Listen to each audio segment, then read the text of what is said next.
Hello guys, मेरा नाम आयुष कुमार तिवारी है। जी हाँ, मेरा टाइटल तिवारी है और मैं ब्राह्मण हूँ जो इंडिया के 3% आते हैं। और आज के इस वीडियो में मैं इसलिए आया हूँ क्योंकि मैं अपने भरत तिवारी के लिए, जो भोजपुर में फेक इनकाउंटर के द्वारा मारा गया, उसके लिए न्याय के लिए कुछ दो शब्द कह सकूं। हर समय इंडिया के ब्राह्मणों के खिलाफ जहर उगला जाता है, चाहे वो कॉलेज हो, चाहे वो स्कूल हो, चाहे यूसीसी कानून ला के हम पे थोपना हो, लेकिन फिर भी हमने कुछ नहीं किया।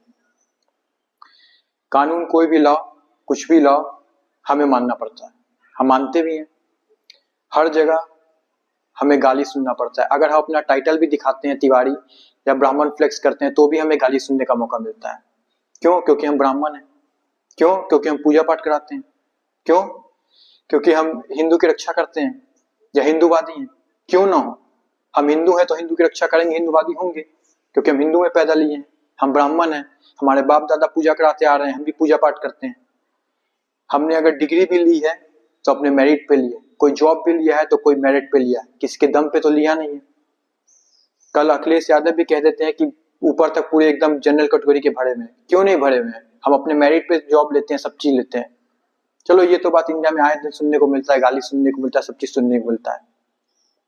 लेकिन हाल ही में अपने भरत तिवारी के लिए भोजपुर में फेक एनकाउंटर कर दिया गया, जिसने फेसबुक पे लाइव बना के अपना वीडियो डाला था, जिसने सरेंडर तक कर दिया था। वो मानसिक रूप से प्रताड़ित था, फिर भी पुलिस ने उसे एनकाउंटर कर दिया। और पुलिस कहती है अपना सेल्फ डिफेंस कर रहे थे। ये कैसा सेल्फ डिफेंस है? जब उसके पास न बंदूक है न कुछ है, फिर भी आपने उसे गोली मार दिया। और फिर भी आपने सुना कि अपोजिशन ने कुछ रिएक्ट किया या रूलिंग पार्टी ने कुछ किया? यही केस अगर एसटी एसटी मुस्लिम के साथ होता तब? तो इस इंडिया में दोहरे मापदंड चल रहे हैं। कोई भी कुछ भी ब्राह्मणों को बोल देगा, कोई सुनवाई नहीं होने वाला है। अगर यही चीज अगर जेएनयू के कॉलेज में अगर आप लिख के देखिए एसटी एसटी चाहे मुस्लिम के खिलाफ, चाहे किसी भी कॉलेज में, तो आप पे केस हो जाएगा, आपको जेल हो जाएगा। लेकिन ब्राह्मण के खिलाफ सरेआम लिखा जाता है, लेकिन कभी आपने सुना है केस हुआ, चाहे कुछ हुआ हो? ऐसा कुछ नहीं हो सकता। हमें आए दिन गाली सुनने को मिलता है, यहाँ तक अपना जात भी नहीं दिखा सकते कि ब्राह्मण है। ऐसे हम देश में रह रहे हैं। कहा जाता है कि हमारे पूर्वजों ने गलती किया, उसकी सजा हम लोग भोग रहे हैं। जैसे नॉर्थ कोरिया का रूल, गलती बाप दादा करेगा, पोता करेगा, वही आज भी हम लोग कर रहे हैं। फिर भी हम लोग कुछ कभी बोलते नहीं है। लेकिन हमेशा हम लोग के साथ ये अन्याय क्यों होता है? ये सोचने वाली बात है। और कभी कभी मन एकदम दुखी होता है कि एक ब्राह्मण होना ही क्या गाली के समान है?